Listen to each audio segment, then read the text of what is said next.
Hello RPG fans and welcome back to the kingdom. This video is my next entry into the series of From a Challenge Run Perspective, where I give my opinion if this game is worth doing challenge runs of. For challenge run examples, feel free to check the description below for the challenge runs that I have done. There are 6 categories that I will be going over, such as the platform that I am doing the review on, game difficulty settings, game mechanics, which include combat as well as non-combat, customization options, which includes menuing and non-menuing, variety of challenges, which includes types of challenge runs and boss fights / special encounters, and replayability. And so, let's jump into it.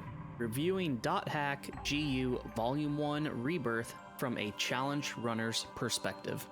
Volume 1 Rebirth is part of a bundle which includes a total of 4 volumes known as .hack GU The Last Recode, which is available for the PlayStation 4, PC, which is Steam, and the Nintendo Switch, and I will be reviewing the game on the PC.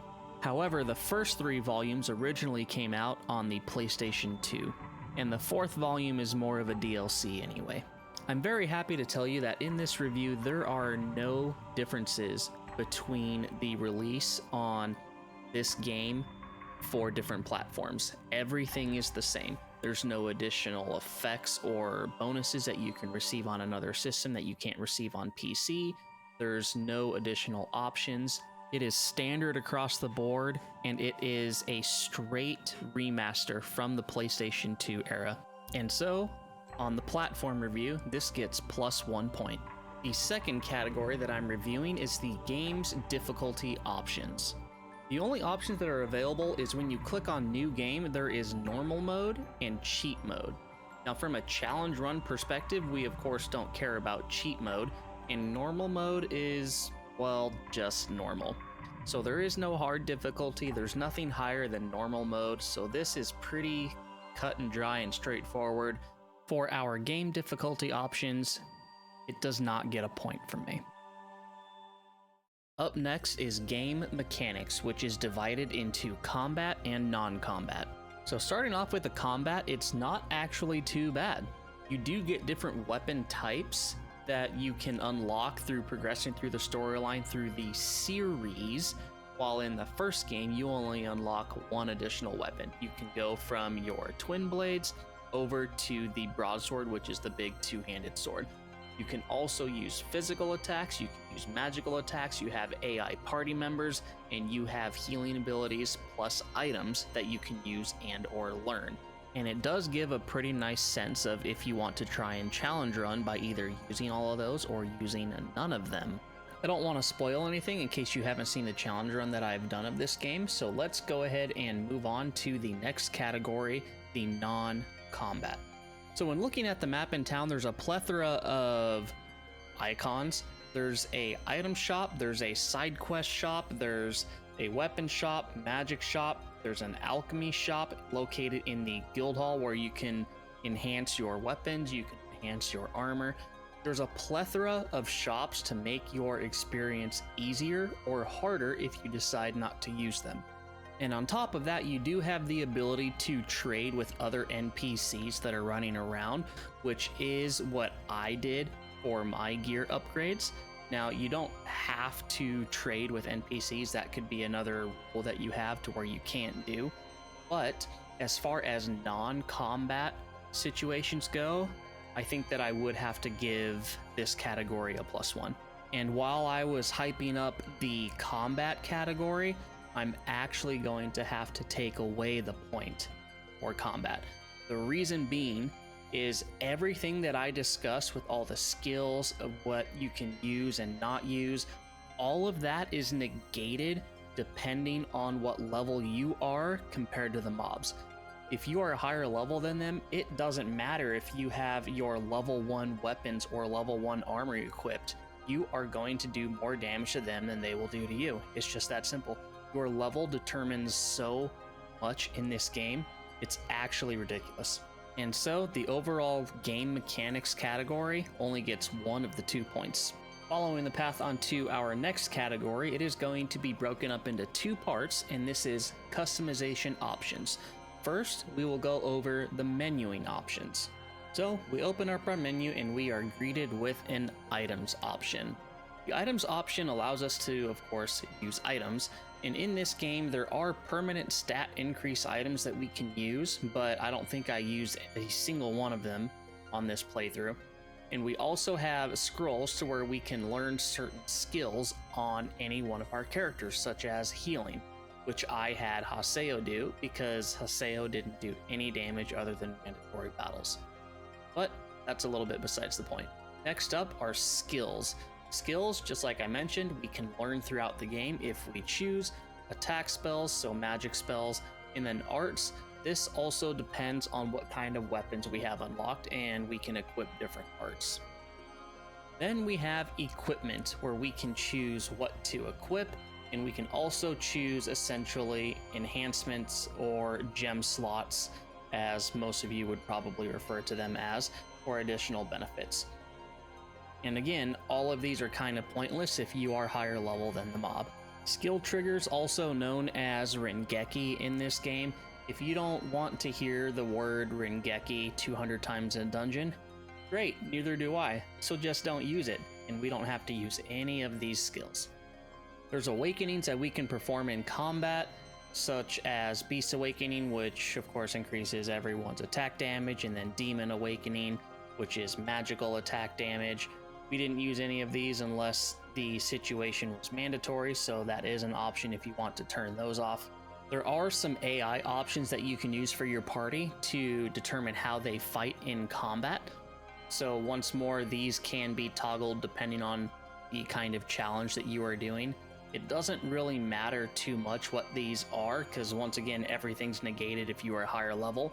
But let's just assume that we are either below the enemy's level or at the enemy's level. Then these are going to play a very big difference into how you are going to be doing the battle or the fight. Having your party members on the wrong option can absolutely destroy you in the fight. And so with menuing, I am going to give it a +1, as a large portion of this game is determined by what options you choose in the menu to determine how difficult you want this playthrough to be. And switching over to non-menuing options, there's really not a whole lot that can affect the challenge of the game. There's a bike that you can ride around town, which isn't really necessary because there's fast travel points. So the bike is really only used if you want to waste time. There's chest grinding, so if you warp to a certain area, sometimes there's going to be chests right around the starting point that you can farm without actually having to do battle. That would actually make the game easier because now you have whatever item is in that chest to either sell or trade, whatever you want to do with it. And there's also battling enemies, which, depending on what you're doing for your rule set, that might or might not include using menus or attack skills while you're in combat. So there's really not a whole lot. So in terms of non-menuing, I'm going to have to give this a -1. There's not a whole lot that can actually affect difficulty. So overall, on the customization options, this gets 1 out of 2 points. Bringing us to our 5th category, which is also divided up into 2 subcategories: variety of challenges. First subcategory is the types of challenge runs. This is a little bit of an interesting one because the game itself, or series rather, is not popular from a challenge run perspective at all. Normally before I do a challenge run, I will spend several hours looking up Google, looking up YouTube, as well as other miscellaneous sites to try and find if the challenge I have in mind has already been done. And when doing this game, I found maybe like 1 or 2 challenge runs, and that was it. There's almost nothing out there, even though the game series itself is decently popular. However, because it's popular doesn't necessarily mean that it's going to be good when doing a challenge run at the same time. For example, when I did a challenge run of this game and I posted it, and probably this video as well, it's not going to be very well received by the RPG community just because people don't like it for some reason. I'm not exactly sure the entire reason why the .hack series in general doesn't get more views from the RPG community. Now, on the flip side of that, from a challenge running perspective of me actually running through these games, there is some options that I could do. Now, again, because of the way the leveling works, you can pretty much take all of the rules and kind of throw them out the window if you are higher level than the mob. So in order to even do anything remotely challenging to this game, you have to be underleveled or the same level as the mob. So we're going to assume that for the challenge run perspective. So with that in mind, there is magic only, daggers only, or twin blades. There's could be broadsword only, depending if you want to have the party members do all the damage for you until you get the broadsword. There isn't really such thing as a solo Haseo run, because 99% of the time you are going to be forced to have other side characters in your party, and that is going to act as another target for the enemy AI to target, even if you have them on manual. So in a way, you're just bringing two tanks along with you, and it's not really a solo battle. It's pretty difficult to find any sort of actual challenge playing this game. So as far as types of challenge runs, I'm actually not giving any points. Moving on to the second subcategory, boss fights and special encounters. This game is no stranger to boss fights. Also, depending on what field you go to, depends on what your win condition is for that area. Most of the time, you have to collect a treasure from the farthest level of the dungeon, or you get to fight a field boss. And of course, depending on your level, we're assuming you're weaker or equal, those field bosses can absolutely hurt and or destroy your party, which is fantastic from a challenge run perspective. Also, along the same lines with the storyline bosses, they again can absolutely devastate your party, especially in the Volume 1 arena. Depending on how low of a level you are, it can be extremely challenging and or impossible if you are too low of a level. So from a boss fight and special encounters perspective, absolutely a +1 in this category. And we have made it to our final category, replayability. And now a big question is before us. Am I going to award the 2 points or take away the 2 points? So from my perspective when playing this game, I tried to choose the hardest challenge run possible, and that was what I thought, relying on the party members' damage.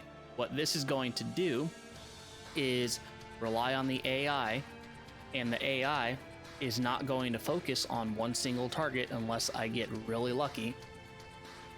B, I'm not going to be able to do damage as Haseo, so that's actually 33% or more of the damage output from the team just gone. Probably more, because I would be in direct control with almost no downtime of doing damage. Next is I would have no magical attacks to hit the enemy's weak points. I would not be using Rengeki, which is a really strong physical skill, as well as stifling the enemies. It does act as a sort of CC ability. And it pretty much takes away our ability to use effective awakenings when our morale boost is full. So I do try and wait until the party is off cooldown on their skills. Otherwise, they will just run up to the enemy or just run away. And if they physically attack the enemy, it's just like a normal regular attack, no skill or anything. So it's like 10 damage, whoop-de-doo.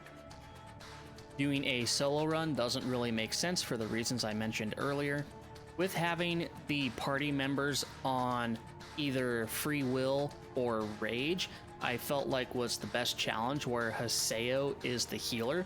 I'm still having to rely on cooldowns for skills on healing, and the healing is garbage. I heal for so little, it's actually kind of insane. I was basically just an MP bot for the party, just giving them MP so that way they can use the skills. It was terrible. But I'm sure it was good from a viewer perspective watching this kind of run. And you're probably wondering, geez, how many other negative things is this guy going to say about this game? Well, I think I'll just stop there, actually. This game should not be played from a challenge run perspective. It should be played from a having fun and doing the storyline gameplay with the first volume. And so the replayability does not get the 2 points from me. And so with everything added up, this game gets a miserable 4 out of 10 and is not challenge run approved. Thank you all so much for taking the time out of your day to watch this video, and please let me know what you think of this video in the comments. I strive to do challenge runs that no one else has done for a game. Don't forget to like, subscribe, and leave a comment. Additionally, if you want to go above and beyond that, consider joining my Patreon or YouTube channel's membership with the join option next to my name below the video. And until then, I will catch you in the next review. Bye bye.